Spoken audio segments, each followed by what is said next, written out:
जय माता जी। दी डूंगरी कला यूथ क्रिकेट कबड्डी प्रतियोगिता के इस आयोजन में समस्त ग्रामवासी, सामने बैठे हुए मेरे सभी बुजुर्गों, मेरे नौजवान युवा साथियों, माता बहनों और नन्हे मुन्ने मेरे साथियों, आज ये डूंगरी में कबड्डी प्रतियोगिता आज बहुत ही सराहनीय काम है। मैं अपने आप को सौभाग्यशाली मानता हूं कि मेरे इस गांव डूंगरी, जिसमें मुझे आने का मौका मिला, इतना प्यार छोटे मोटे बच्चों और बुजुर्गों का मुझे आशीर्वाद मिला, मैं इसके लिए तहे दिल से आप लोगों का धन्यवाद देना चाहूंगा।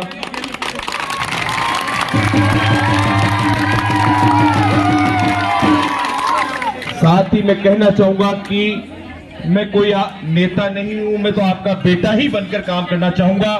मेरा प्रयास है, मैं 10-15 साल से रेगुलर राजनीति में सक्रिय हूं। मैंने 4-5 चुनाव भी लड़े, पिताजी ने लड़े, और रेगुलर हर दुख और सुख में जहां भी जिस व्यक्ति ने मुझे याद किया, ईमानदारी से कह रहा हूं, खड़ा मिला हूं और मिलता रहूंगा, ये विश्वास रखना।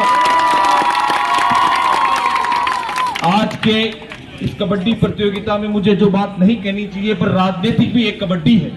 इस कबड्डी में अगर आप सही मायने में जिस तरह जीतने का आप जज्बा रखते हो, इस मालपुरा क्षेत्र के लिए विकास का जो जज्बा है वो कबड्डी के माध्यम से हो सकता है। मैं आपको विश्वास दिलाना चाहूंगा कि हम लोग, क्योंकि मुझे 15-20 साल से राजनीति में हूं, तो मुझे ये इतना सा तो एहसास है कि आज हम राजनीतिक दृष्टि से सबसे अगर कमजोर है तो मालपुरा टोडा विधानसभा सबसे कमजोर है। अरे हिंदुस्तान में अगर कहीं रेल की पटड़ी उखड़ के गई है तो मालपुरा की गई, इससे बड़ी क्या कमजोरी होगी? ये बहुत बड़ी कमजोरी है। बिसलपुर का पानी उस नक्शे के अंदर सबसे पहले बना हुआ था कि टोडी बांध में आएगा, उस नक्शे से वो नाम तक मिटकर, और आज हमारी सारी जमीनें बिसलपुर की यहां से आरक्षित थी, वो सब जमीनें तो अलॉटमेंट हो गई और बिसलपुर का सिंचाई का पानी हाथ भी नहीं आया। ये हम लोगों की कमजोरी है। अरे ऐसी कोई ग्राम तहसील नहीं है जहां महिला कॉलेज नहीं है। आज भी पीपड़ू छोटी सी ग्राम तहसील है, उसमें प्रशांत जी बेरवा ने महिला कॉलेज करा दी, और पुरुष कॉलेज तो है ही। मैं आपको ईमानदारी से कहता हूं कि आज आम आदमी की सबसे बड़ी आवश्यकता है सरकारी हॉस्पिटल और चिकित्सालय और विद्यालय। अरे एसडीएम तो उसका टूटा फूटा भी होगा ना, तो उससे जनता का काम नहीं पड़ता, पर सरकारी हॉस्पिटल को 24 घंटा जनता का काम पड़ता है। राजकीय महाविद्यालय में अगर कोई पढ़े हो तो उसकी हालत देखो, अभी भी ऐसे लगता है जैसे 1985 का एक छोटा सा विद्यालय। तो मैं आप लोगों से ये कहना चाहूंगा, राजनीति अपनी जगह है, चुनाव लड़ना नहीं लड़ना ये एक अलग बात है, पर आपको अब जागना होगा। अब बहुत कुछ सहन कर लिया, अगर ईमानदारी से कहो तो आप कहीं भी जाओ, किसी भी विधानसभा क्षेत्र में जाओ, ऐसा लगता है कि बहुत आगे है। आज भी हम लोग बहुत पीछे हैं, विकास के मामले में लो, चाहे शिक्षा के मामले में लो, चाहे बेरोजगारी के मामले में। जहां एक भर्ती 4000 की, महात्मा गांधी की एक भर्ती निकली थी, पंचायत समिति में एक बच्चे को एक गांव में लेना था, और कम से कम 100 से 150 लड़के वहां लाइन में इंटरव्यू देने के लिए लगे हुए थे, आप सबको पता है।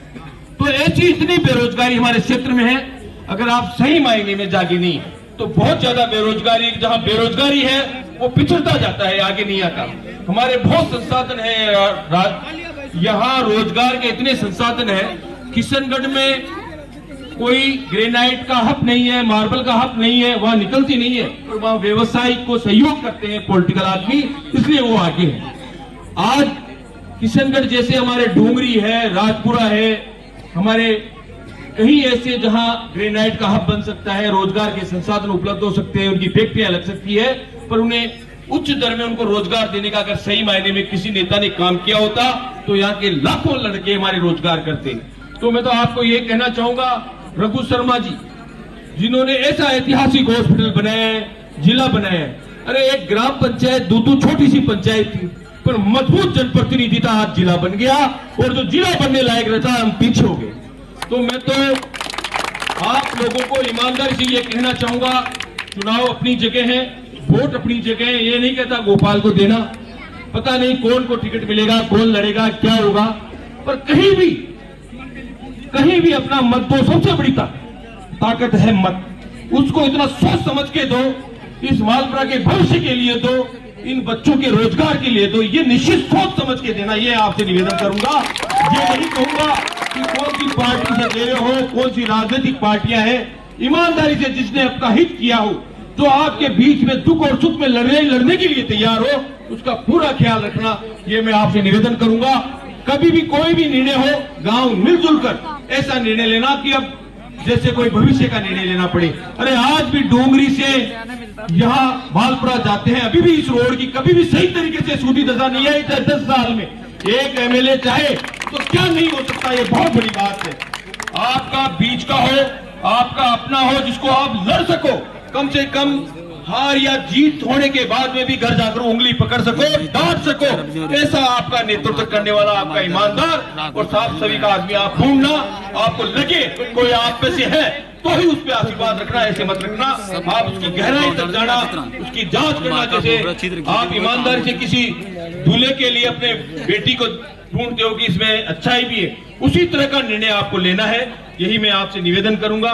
राजनीति आपके भविष्य का सुखमयी काम होगा, ये सोचना है, क्योंकि अब बहुत पीछे रह गए, बहुत समय हो गया। यहाँ से दिल दुखता है, इसलिए मैं इतनी बात कह रहा हूँ। मैं ये नहीं कहता कोई एमएलए बने नहीं बने, मैं खुद भी एक परिवार से संतुष्ट आदमी हूँ, पर मेरी इच्छा है कि मैं मालपुरा विकास का काम जो अधूरा है उसको पूरा करने का कोई भी काम करे, ऐसा नेतृत्व आपको करना है। और आप लोग इस कबड्डी के माध्यम से दूसरी कबड्डी पे भी पूरा ध्यान देना, ये मैं कहना चाहूंगा। भारत माता की मेरे नौजवान युवा साथी से कहना चाहूंगा, कबड्डी एक खेल है, इसको खेल की भावना से खेलना, 36 को मिलजुल के, बिना जातिगत, बिना राजनीतिक भाव, इस खेल को बढ़िया प्यार से खेलो। और आप एक दूसरे को 36 कौम से भी मेरा निवेदन है कि भाईचारा, गरीब अमीर सबको साथ लेकर, एक को हाथ पकड़कर एक को आगे बढ़ाने का आप लोग काम करें, क्योंकि आप ही सबसे बड़ी ताकत हो, आप ही भविष्य हो। इन बुजुर्गों ने तो हमें बहुत कुछ आप लोगों को इतना मजबूत कर दिया, शिक्षित कर दिया, यही बहुत बड़ी बात है।